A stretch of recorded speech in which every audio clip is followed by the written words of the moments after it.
Olá, meu nome é Fernando e serei seu professor de Filosofia na área de Ciências Humanas e suas tecnologias. Nessa aula, conheceremos um pouco sobre a filosofia no Brasil. Veremos como a construção histórica, política e social contribuíram para a formação da filosofia no Brasil. Estudaremos um pouco da história da filosofia no Brasil. E, por fim, conheceremos importantes pensadores e filósofos brasileiros. Vamos lá?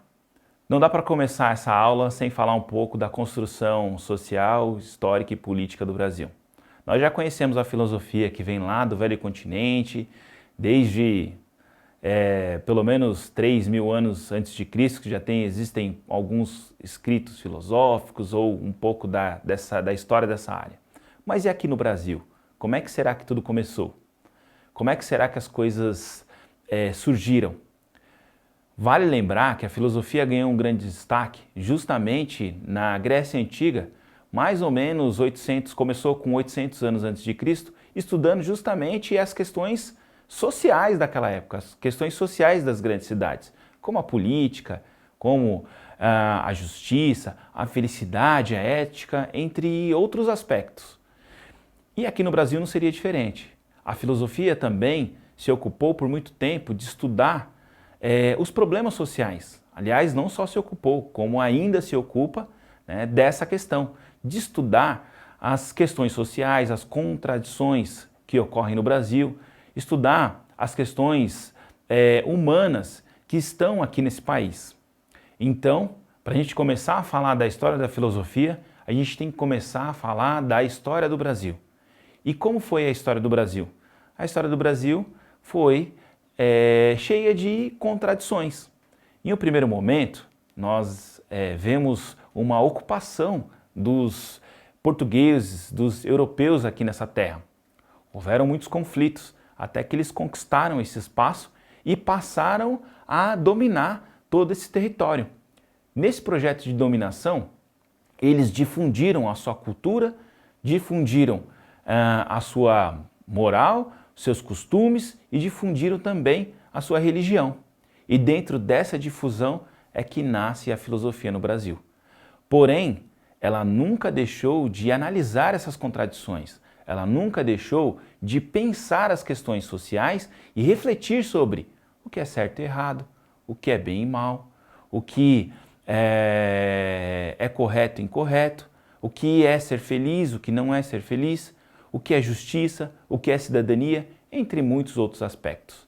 Então, para a gente poder destacar aqui e começar a nossa discussão, falando sobre o cenário social e político, a gente não pode deixar de observar um dos principais aspectos que formaram essa terra, que foi a escravização de seres humanos. Aliás, tem uma tela aí, uma pintura, que você está vendo, o jantar brasileiro, em que há o quê? Algumas pessoas jantando, comendo bem, enquanto outras estão servindo ali e também se encontram numa situação precária, Foi assim que o Brasil foi formado.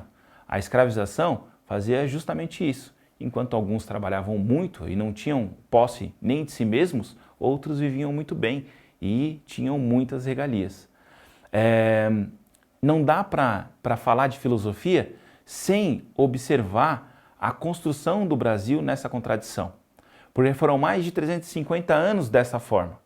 Portanto, hoje a filosofia vai se ocupar muito justamente da análise dessas consequências, das consequências sociais que surgiram a partir de toda a formação do território brasileiro.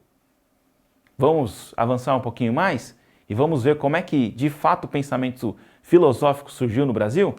Aqui tem uma imagem, você pode estar vendo aí, uma imagem da chegada de Pedro Álvares Cabral em Porto Seguro. Aliás, esse é o nome da pintura, Pois bem, o que os portugueses fizeram ao chegar nessa terra? Primeiro, fizeram uma negociação, uma barganha, começaram a dominar por barganha e depois acabaram ocupando pouco a pouco o solo. Um dos primeiros atos dessa ocupação foi justamente a catequização da população, ou a difusão da religião e a difusão da cultura e dos costumes. É aí que a filosofia põe o pé nesse território. no primeiro momento acompanhada de todos os pensamentos europeus, de todos os pensamentos do velho continente. Ela chegou por meio dos jesuítas no Brasil. Os jesuítas tinham a missão, tinham o objetivo de catequizar toda a população e também de construir missões, ou seja, avançar para dentro do país, né? Negociar com a população nativa, catequizar mais ainda, converter essas pessoas para a religião cristã. E dentro desse conhecimento, dessa catequese, tem muito conhecimento da filosofia. A filosofia que na Europa teve quase 1000 anos, né, de seu berço religioso. Podemos destacar grandes filósofos que pertenceram à religião cristã, como por exemplo Santo Agostinho, Santo Tomás de Aquino e muitos outros. Então, esses jesuítas chegaram aqui nessa terra com um conhecimento profundo de filosofia, mas uma filosofia voltada para a religião. Por muito tempo, foi dessa forma que a filosofia foi incluída ou foi trazida para cá, para esse território. Ela não era de livre acesso para todos, apesar de a catequese tentar alcançar o maior número de pessoas, mas a discussão filosófica mais profunda fica também para algumas pessoas que pertenciam à colônia ou que dominavam, né, aquele local, que administravam aquele local. Foi também com os jesuítas que as primeiras escolas foram formadas no Brasil, entre elas as escolas de filosofia. Bom, depois a gente pensar um pouquinho a filosofia no Brasil, né, a gente pode destacar alguns filósofos que até hoje estão aqui e que estudam, né, essas contradições que a gente discutiu. Né? Não tem como a gente estudar a filosofia no Brasil hoje sem deixar de analisar as contradições do Brasil. Então, a filosofia surgiu com a chegada dos jesuítas e foi inclusa nas escolas por meio desse conhecimento religioso, mas ela foi evoluindo, ela foi se transformando até os dias de hoje e foi formando grandes pensadores ao longo do tempo. E a gente vai destacar alguns pensadores esses que acabaram construindo uma autonomia de pensamento e, como a gente disse, né, sem deixar de analisar as questões sócio-históricas que ocorriam nesse território. Então, vou destacar uma importante pensadora, hoje ainda, uma das maiores pensadoras, uma das maiores filósofas do Brasil, que é a professora Djamila Ribeiro. A professora Djamila Ribeiro é uma feminista, uma mulher negra que é uma das maiores filósofas, escreveu grandes livros, né? E hoje inclui muito a filosofia dentro da análise do feminismo e da análise da questão étnico-racial no Brasil. Então ela é uma grande filósofa e uma grande professora que hoje tem vários escritos por aí que a gente acha com bastante facilidade. Vou destacar um outro pensador, né, considerado um grande pensador não só brasileiro, mas do mundo inteiro, que é o professor Paulo Freire. Paulo Freire vai estudar justamente a educação, vai tentar trabalhar a educação de base na década de 50, 60, em regiões extremamente pobres do Brasil. E ali ele constrói uma filosofia aliada à educação. Aliás, hoje, inúmeros programas de graduação e pós-graduação no Brasil e no mundo têm a sua base de pensamento para poder analisar as questões educacionais no país, né? Então ele foi também um grande pensador. Ele é o brasileiro mais homenageado da história do mundo, né? Ele foi condecorado no mundo inteiro com diversos títulos de doutor em grandes universidades, entre elas Oxford e Harvard. Também vou trazer aqui uma filósofa e uma importante filósofa da questão também étnico-racial, que é a filósofa Sueli Carneiro. Ela escreve livros importantes na área da filosofia e trabalha principalmente também a questão étnico-racial. Como a gente disse, destacamos no começo da aula, né? A escravidão no Brasil ocorreu por mais de 350 anos. Então hoje, várias áreas das ciências humanas vão se ocupar a analisar também as questões que foram resultado de todos esses anos de escravização no Brasil. Existem, claro, inúmeras questões para serem estudadas no Brasil, né? Eu separei aqui eu separei três aqui, e entre elas estão a questão do feminismo, da questão étnico-racial e a questão da educação, né? Mas existem filósofos que estão por aí tratando as inúmeras questões, né? Eu vou separar mais alguns aqui para a gente ver que a filosofia no Brasil, ela não é tão incomum como a gente pensa. Ela está aqui ao nosso redor, ela está em lugares que a gente às vezes nem imagina. Muito bem, então solta a vinheta de curiosidade.